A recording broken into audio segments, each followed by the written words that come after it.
So good problem over here, relatively common on the SAT. Tough problem on a scale of 1 to 5. It is close to your level 4, level 5. But using our strategies, we can definitely make this problem a lot easier than it really is. So let me draw two triangles out here just to really illustrate what's happening. So I have right, there you go, and this. They're not perfect triangles, but that's okay.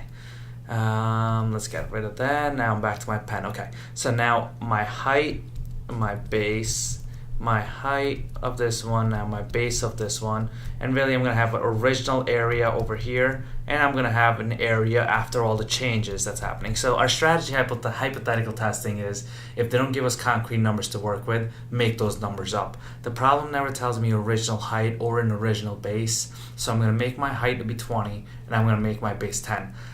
There is no right or wrong answer about what you make your height or base. The only reason I made it 20 and 10 is I just want to make my life easy. And since I'm working with percents, anything that ends with a 0 is usually a nice number to work with. So let's start with 20. Now, if my height is 20, what happens is that the height is getting increased by 15%. So right over here, I'll calculate 15% off 20. 15% as a decimal is 0.15. Off means multiply 0.15 times 20, which is 3. So that means my new height gets increased by 3, so my new height will be 23. My base gets decreased by 10%, so I have to calculate 10% off 10.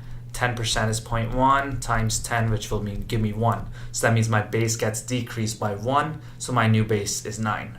Now, let's calculate an original area. And remember, the formula for the area of a triangle is 1/2 times base times height.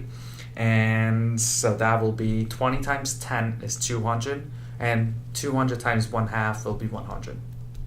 So my original area is 100.